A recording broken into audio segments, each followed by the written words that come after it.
During the main story of the Beyblade Metal series, there were always little subplots that would play out on the side. Some of these subplots were very minor, getting resolved in an episode or two, while other subplots served as necessary build-up for those huge final battles we would see in a season finale. But regardless of how important or unimportant certain subplots were, there's no denying that they made the show a lot more enjoyable. After all, these subplots are ultimately what allow side characters to shine for a little bit, but also they're just entertaining and fun to see play out. One of my personal favorites out of all of the subplots we got to see in the Metal series was definitely Tsubasa's arc in Season 2. Specifically, I'm referring to Dark Tsubasa. For pretty much the entire course of the World Championships, we got to see Tsubasa internally struggle with the Dark Power, and this of course made for some amazing scenes, like his battle in the Wild Fang matchup. I also liked how this whole Dark Power conflict is something that stems back to Season 1. It really makes the first two seasons feel a lot more connected. I mean, when Jinga saved Ryuga from the Dark Power, and then Metal Masters started and Ryuga was nowhere to be seen, we all kind of thought that everything was good and that we could just forget about the Dark Power, but then we found out that one of the main characters is infected with it.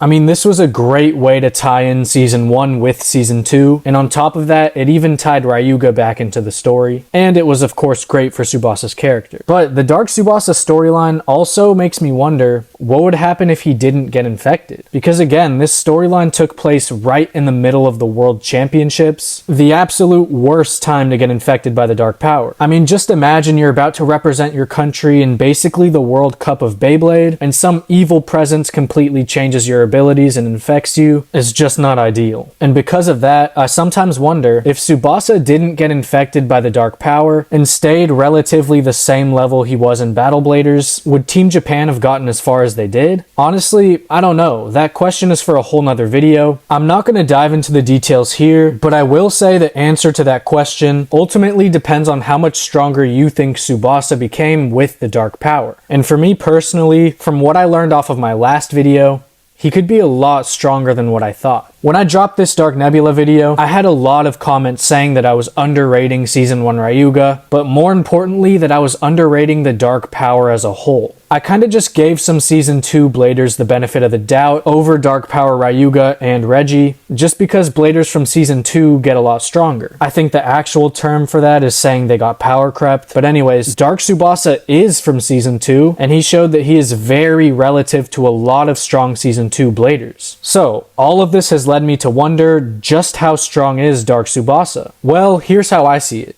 I think there are three main versions of Tsubasa in Metal Fusion and Metal Masters. First, you have Battle Bladers Tsubasa from Season 1, then you have Dark Tsubasa from Season 2, and then you have Post-Dark Power Tsubasa also from Season 2. I'm just going to call that last version Purified Tsubasa just so I don't have to keep saying Post-Dark Power. Now, if you were to rank these three, Battle Bladers Tsubasa is in last place, but if you ask me, this version of Tsubasa is kind of the smartest. He's a very strategic blader, very tactical, and that allows his battle IQ to really shine. The second strongest version would then be Dark Tsubasa. This version of Tsubasa takes a complete 180 from the Battle Bladers one. Instead of having that cool, calm, collected demeanor that Tsubasa was known for, this version is just a beast. His raw power increased heavily, and his strategic style completely disappeared. Dark Tsubasa basically just became a wrecking ball. He's full of power, but he has zero control over it. And then that leads us to the strongest version of Tsubasa, Purified Tsubasa. This kind of just makes sense. I mean, there's no way the writers would give him a season-long arc where he finally beats the Dark Power and then comes out weaker in the end. Purified Tsubasa kind of had to be the strongest version, but there are also some feats to back it up. He beat the Cetus pair pretty much on his own with his special move, and he beat a roided up Jack. Pretty impressive. If you ask me, Purified Tsubasa is a healthy mix between the previous two versions. He uses his intelligence and his battle IQ from his Battle Bladers version, and he now has more raw power like what Dark Tsubasa relied on. But let's zoom in on Dark Tsubasa specifically. He did lose to Chiun, which is a pretty bad look.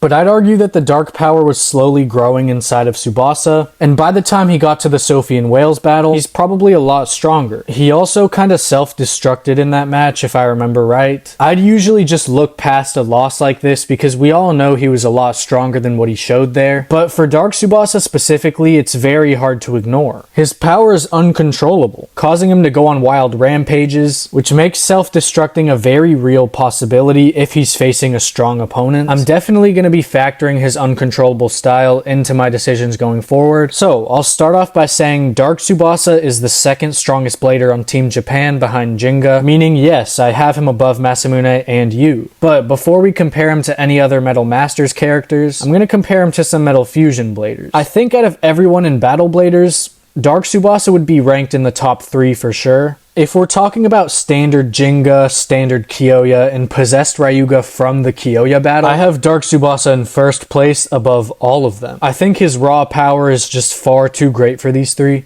But if we're talking about final battle Jinga, enhanced with the Blader's spirits of his friends, and full dark power Ryuga from the final battle, with Kyoya's power absorbed, I'd put Dark Tsubasa in third place. Jinga and Ryuga would be ahead of him in my opinion. It's very, very close, but I gave the edge to Jinga and Ryuga because Tsubasa's power is just so uncontrollable. I feel like when the matchup is that close, you kind of have to bet against Tsubasa because Jinga and Ryuga could at least partially control their power. I say partially because of Ryuga, but we also get that whole scene where Ryuga kind of just laughs at Tsubasa's dark power and tells him it's basically just a tiny piece of what he has. So yeah, I have Final Battle Jinga and Final Battle Ryuga, both over Dark Tsubasa. That might be a controversial take, so let me know your opinions in the comments. But now we're gonna jump right back into Metal Masters and see where he stands here. I'll start by saying Ryuga, Jinga, Kyoya, Faust, and Damien are all stronger than Dark Tsubasa. None of that should really be controversial, so we're just gonna move on. Next up, we have Deshain and Julian. I still think they win against Dark Power Tsubasa, but it's definitely a little bit closer than the previous 5 characters. I think Julian winning is a little more debatable than Deshain, so let me know what you think. But I have Tsubasa losing to both. Now we have Nile. I personally think Nile would win against Dark Tsubasa. He can't exactly match the heavy-hitting shots Dark Tsubasa puts out, but he can definitely defend against them. Nile is definitely the type of blader to quickly realize that Dark Tsubasa is just a wrecking ball of power with zero control. He would just let Tsubasa have his fun rampaging, and when he tires out, Nile would get the KO. I'm pretty confident that Nile would win here, but moving on, we probably have the most even matchup yet, Dark Tsubasa versus Jack.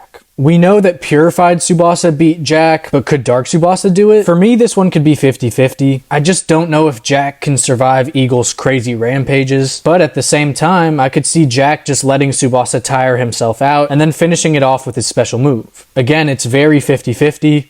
It all depends on how Jack decides to play it out. I'm gonna reluctantly give this win to Jack, but I'm not super confident in it. This is definitely the first matchup where I feel it could go either way. But another interesting matchup would be Zio. I've always been one to argue that peak Zio is a little bit underrated, but Tsubasa still probably wins. Another close matchup would be Dark Tsubasa versus Klaus. And look, I know Klaus kinda got embarrassed by Jack, and I was just saying how close Tsubasa versus Jack would be, so can Klaus really compete? I think he can. While Jack is a lot stronger than Klaus, I'd argue that Klaus has a lot more raw power, which may serve him well up against Dark Tsubasa. This battle would be an all-out brawl, similar to Kyoya versus Ryuga in Season 1. 2 heavy hitters just trying to destroy each other. Klaus could put up a great fight here, but I'm ultimately going to give the win to Tsubasa. But this is probably the matchup I'd want to see play out the most. But with that, we've somewhat found out where Dark Tsubasa ranks. He's under the strong team leaders, Nile and maybe Jack. Overall, Dark Tsubasa was a really cool character, and he was pretty strong in the grand scheme of things as well. But that's going to wrap this video up. Let me know what you thought about my rankings. Let me know what you want to see next. Thank you so much for watching, and I'll see you in the next video.